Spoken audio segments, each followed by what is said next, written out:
Greetings and welcome back to our Talks with Walt, as we are calling our study of the deathbed edition of Walt Whitman's Leaves of Grass. Every poem is our goal, and we hope that you've been following our stuff at learnstrong.net. Down that left-hand side you can find our playlist there, and the assumption is that you've been working with us from the very beginning. But let's pause now for just a moment, now that we are at this place in our study together.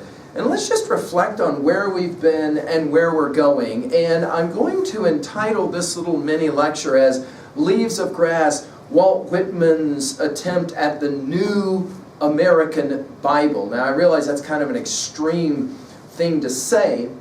It's not a new thing to say. I'm going to talk about the influences that have been kind of, for me, important as I think about an idea like this.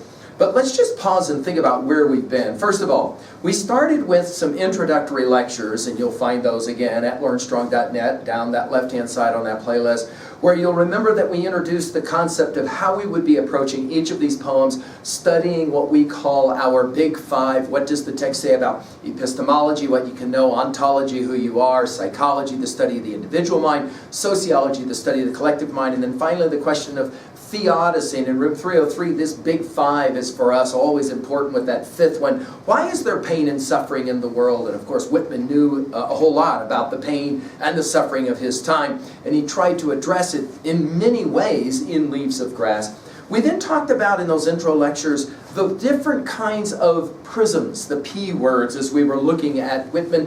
Whitman, we said, as person, Whitman as poet, Whitman as pedagogue or teacher, Whitman as politician, and finally Whitman as philosopher.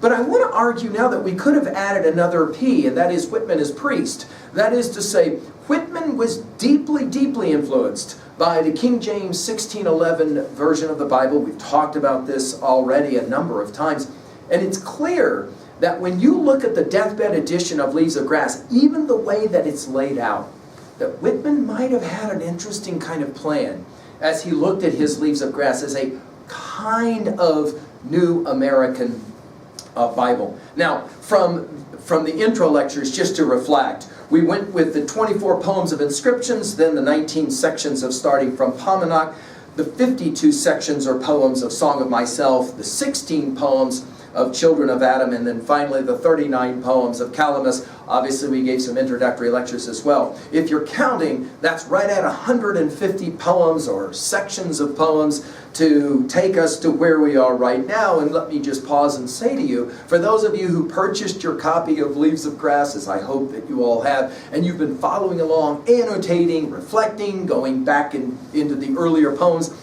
I want to congratulate you. It is an amazing thing to come to this point, and now we begin to look forward. I want to think a little bit, though, about the layout of Leaves of Grass as it relates to a potential new American Bible. Now, it is true that I'm working with ideas that are actually not brand new at all. I would recommend to you W.C. Harris's classic essay in the winter 1909 of the Walt Whitman Quarterly Review, where he talks at length about this notion. He does say in that classic essay that he doesn't feel like enough attention has been paid to the influence of the King James 1611 version of the Bible on Whitman and on our study of Leaves of Grass.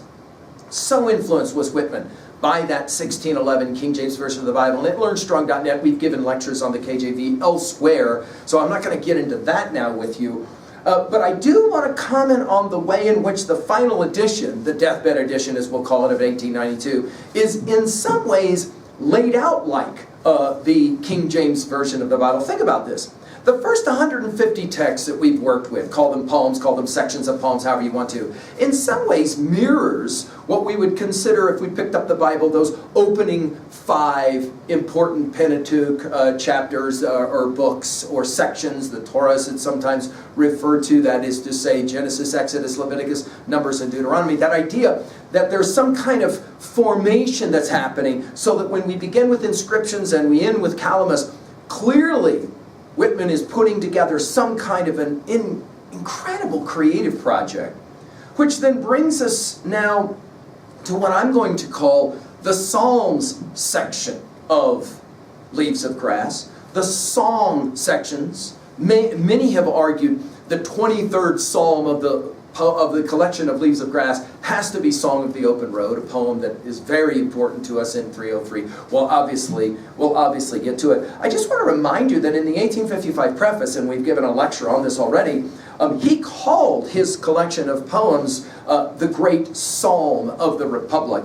The word psalm will actually get used in the very first of the poems of this section. I'm calling the Psalms Salute, and we'll have more to say about that in a little bit. Starting though with, I believe, Salute au Monde, all the way to Broadway Pageant, all of those poems are going to feel in some ways like these celebratory poems that we will call in the King James Version of the Bible, the psalms, the songs.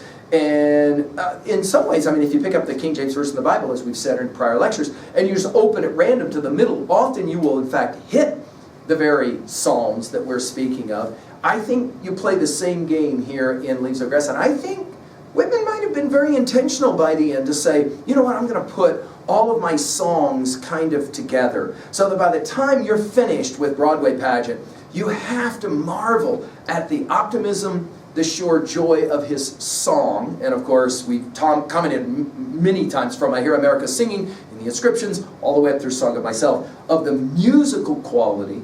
It's interesting just to finish this idea that by the time we hit Sea Drift, By the Roadside, and Drum Taps, and of course finishing with the Memories of Lincoln, we're into the lamentation section. There's no question. It's the wisdom literature of, if you will, Leaves of Grass. So now to finish, I want to challenge you as you are taking this journey with me. We call this series Talks with Walt, but now we're going to probably call it Singing with Walt, or Songs with Walt, even better. And by the time, as I say, we hit Song of the Open Road, maybe the most amazing song. I mean, it's always interesting. For some it's fairy, for some it's the open road, for others it's other poems, where they will say, my favorite one of these songs. I'm going to challenge you to say that your favorite of any poem in Leaves of Grass just might be the one that you're working with at the moment. So let's enjoy now, not just Talks with Walt, but Songs with Walt as well. I look forward to your returning. Thank you.